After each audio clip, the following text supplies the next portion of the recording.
Good morning class third.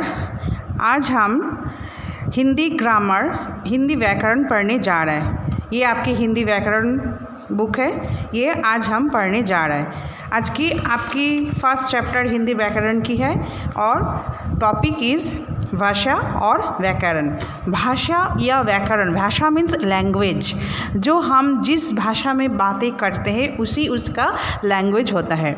अभी भाषा या लैंग्वेज हम तरह तरह, मतलब हम किसी के साथ एक एक भाषा में बात करके अपना भाव को व्यक्त करते हैं। कोई लिख कर बोलते हैं, कोई मौखिक बोलता है, कोई इशारों से बोलते हैं। तो आज हम इसी चैप्टर के अंदर भाषा और उसकी प्रकार क्या क्या होता है और उसको कैसे हम एक दूसरे के साथ आदान प्रदान करते हैं, डिलीवर करते हैं भाषा को, तो ये आज हम इसी चैप्टर के अंदर हम पढ़ेंगे। ठीक है, तो भाषा, पहला क्वेश्चन है भाषा किसे कहते हैं? अपने विचारों को एक दूसरे तक पहुंचाने की विधि को ही हम भाषा कहते हैं। आप जो बातें करते हो और मैं जो बातें करती हूँ, मेरे मन का जो भाव है वो आपके सामने मैं जैसे बोलती हूँ, वो आदान प्रदान जैसे होता है, अपना भाव को, अपने विचार को जैसे एक दूसरे तक पहुंचाता है, उसी को ही हम भाषा कहते हैं। ठीक है, अभी भाषा को हम तरह तरह के हिसाब से हम व्यक्त करते हैं, कोई लिख कर, कोई बोल कर, कोई इशारों से। अभी जो लिख कर बोलते हैं एक दूसरे को, मतलब लिख के जो भाषा दूसरों तक पहुंचाते हैं उसको हम बोलते हैं लिखित भाषा। ओके, जैसे पत्रों द्वारा हम पहले चिट्ठी लिखते थे ना, चिट्ठी लिख के हम कैसे हैं, अपना भाव, अपना मन का जो सब कुछ था वो सब लिख कर हम अपना भाव को प्रकाश करते हैं, तो वो क्या हो गया, लिखित भाषा। अभी क्या है, मौखिक भाषा। मौखिक भाषा मतलब सिर्फ बोल कर हम अपना भाव को एक दूसरों को बोलकर आदान प्रदान करते हैं, जो तो दूसरों तक पहुंचाते हैं जो भाव को, उसी को हम बोलते हैं मौखिक भाषा। ओके, तो क्या हुआ, मौखिक भाषा किसे कहते हैं ना, बोलकर या पढ़कर अपनी बात दूसरों तक पहुंचाने की विधि को ही हम बोलते हैं मौखिक भाषा।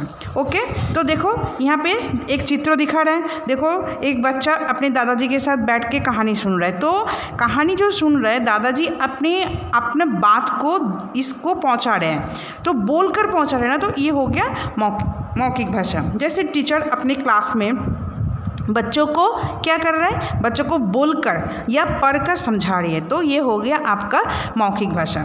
अभी लिखित भाषा, लिखकर अपनी बात कहने की विधि को हम लिखित भाषा कहते हैं। ओके, तो फिर देखो क्लास में क्या हो रहा है, टीचर ब्लैक बोर्ड में लिखकर अपनी बात को यहाँ तक पहुँचा रहे, बच्चों तक पहुँचा रहे, तो हो गया ये लिखित भाषा। जैसे मान लो आप रास्ते में चल रहे हो, रास्ते में एक इशारा दिया, एक सांकेतिक दिया है, मतलब एक एरो दिया है, इसमें लिखा हुआ है जे उधर स्कूल विद्यालय है, तो लिखकर इनको समझा रहा है जे उधर विद्यालय है, तो ये हो गया लिखित भाषा। तो क्या हो गया, लिखकर जो अपनी बात को दूसरे तक पहुंचाने की विधि को हम बोलते हैं लिखित भाषा, और बोलकर या पढ़कर अपनी बात को दूसरों तक पहुंचाने की विधि को हम बोलते हैं मौखिक भाषा।